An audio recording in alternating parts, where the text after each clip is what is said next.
वक्फ board जो मुस्लिम समाज को दिया गया वह दानव जो इंच पर इंच लगातार भारत की भूमि को खा रहा है, आज इस दानव के दांत तोड़ने का बिल संसद के अंदर लाया गया। Thank you very much for giving me an opportunity to raise an objection on this draconian law which is introducing by the government. Bill आते ही इसका लगातार विरोध हो गया।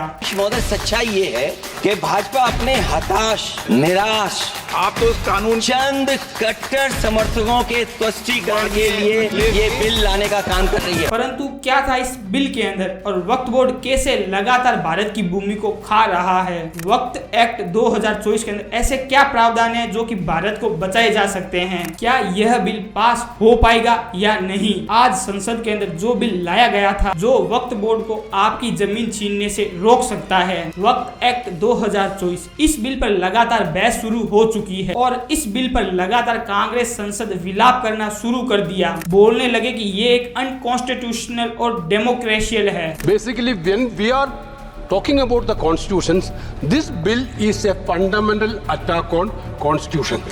भाजपा ने कहा है कि कांग्रेस ने एक समुदाय को लगातार फ्री हैंड दे रखा है। असुद्दीन ओवैसी ने कहा है कि यह एक्ट भारत को बांटने के लिए लाया गया है, ना कि उसे जोड़ने के लिए। समाजवादी पार्टी तो इसे सुनकर मेल्ट डाउन ही हो चुके हैं। सर, सूबाई हुकूमतों को इख्तियार दिया गया। सर, हिंदू एंडोमेंट में जो कर्नाटका और तमिलनाडु में है वहां कोई मुस्लिम नहीं हो सकता।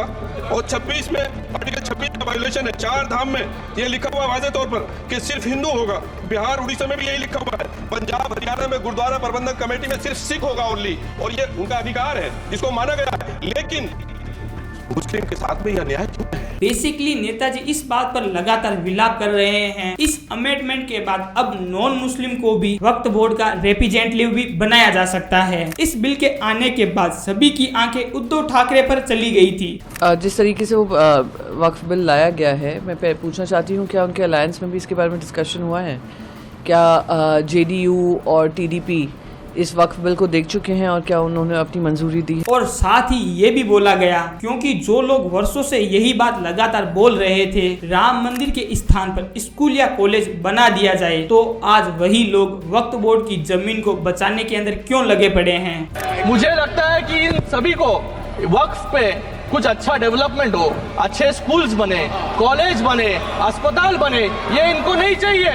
इनको सिर्फ जो है इनका वोट बैंक जो है, ये वोट बैंक खुश करने के लिए, एक समाज को खुश करने के लिए जो है यहाँ पर इस बिल का विरोध कर रहे हैं। इस एक्ट को परमानेंट करने से पहले संसद में लगातार 40 बार संशोधन किया गया। इसमें सबसे मुख्य बात मैं आप सब लोगों को बता देता हूँ। इस एक्ट के अनुसार वक्फ बोर्ड यह निर्णय कभी नहीं ले सकता कोई भूमि वक्फ बोर्ड की संपत्ति है या नहीं। ये निर्णय केवल डिस्ट्रिक्ट कलेक्टर का ही होगा। सरल शब्दों में यह है कि वक्फ बोर्ड को लगता है कि ये प्रॉपर्टी उसकी है तो वह सबसे पहले डिस्ट्रिक्ट कलेक्टर को बताएगा। इसके बाद वही डिस्ट्रिक्ट कलेक्टर उस प्रॉपर्टी को वेरिफिकेशन करेंगे, उसके बाद रिपोर्ट बनाई जाएगी और उसके बाद संपत्ति वक्फ बोर्ड को दी जाएगी। वक्फ बोर्ड के पास अगर कागज होगा तभी संपत्ति उसी की मानी जाएगी, चाहे कितने समय पहले भी इस पर मजार बना दी गई हो। इसके अलावा इस एक्ट के बाद कोई भी जमीन बिना वक्त डीड यानी लीगल कागज नहीं होने पर क्लेम नहीं की जा सकती। यह कानून लगातार सरकार को ताकत देता है। वक्फ बोर्ड की किसी भी पुरानी संपत्ति के लिए जांच करवा सकती है किसी भी समय पर एक ऑडिटिंग के माध्यम से। इस कानून के लागू होते ही